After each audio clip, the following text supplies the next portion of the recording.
Hello, thank you for joining me. I'm in the far north of New Zealand in the outdoors. My name is Timmy.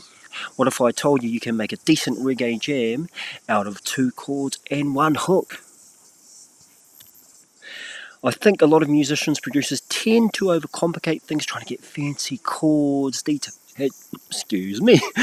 melodies, and they tend to overproduce. And one of the hardest things in music to do is making something simple yet effective. Here's my cool as attempt at doing that.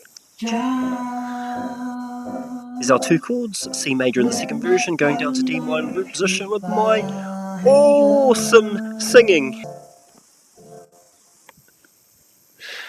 Anyway, back in the lab, here I've loaded up Suno. I just ripped the audio from that video and we're going to upload that.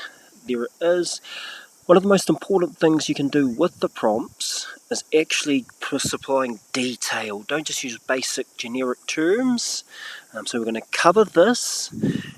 So what I mean by that is don't just write basic things like hip-hop, reggae, bass, electric guitar. You want to really use creative terms, use adjectives, and the big thing is if you know your music terms and your music theory, that helps big time, so learn those things. Up in here, Suno caught the lyrics, so it's got what I've sung there. I'm going to add and write some of the verse, so it will build that based on the melody of the hook. I won't even have to sing the verse. In here you've got my styles, so don't just put things like, so reggae, jazz, bass, Hawaiian. This will yield generic common results that are, dare I say it, AI slop. Oh, you want to start with your genres, get in here. I'll put a hybrid of 70s romantic reggae and New Orleans vintage jazz. This is crucial to get those fusion, because if you want a fresh sound, the best thing to do is genre bend. Remember that, bend the genres, get a fresh sound. Otherwise you're just going to sound like everyone else with those generic sounds. I've put catchy Afrobeat percussion, an intricate bass line. Here's where it's key, putting those adjectives, those details, the intricate, vibrant brass, catchy, spicy organ. These make all the difference. And the other cool thing that Suno gets familiar with your prompts, and the more you use the same ones, the more it develops its own style based on the prompt. So one thing that a lot of other creators have missed is that no one said that your inputs also shape what Suno does to it. So 80% of the time Suno does it based on itself, but it does come familiar with you, and that's really cool because you'll be able to develop a sound for it.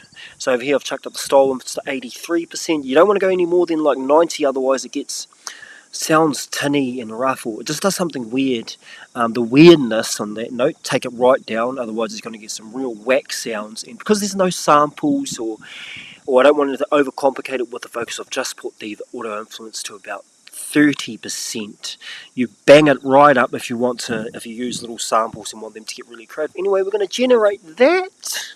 Let not colour divide is what I've called it. So here we are, let not colour divide, and what have we got with the prompt? A fusion of reggae's laid back groove and airy electric keys form the foundation. We're energised by syncopated Afrobeat percussion. Soulful brass and horn stabs trade lines with jazzy organ riffs as a walking bass line channels 1960s R&B. Groovy guitars and rich vocal harmonies surround a smooth R&B vocal. So just remember what I played at the start, and just those prompts, just that, it has transformed into this. Now bear in mind, I did about 5 other iterations. There were way more complex ones with a lot of jazzy things going on, but I chose this one because it was the most simple, and this is how I heard it in my head. Now one of the other benefits, you may had old melodies, old songs, and a lot of us, we just needed, someone to sing it, someone to play the bass. Well, this is where this program is so cool. You can actually get a pretty close representation of what you hear in your mind's ear. So without further ado, let's play that.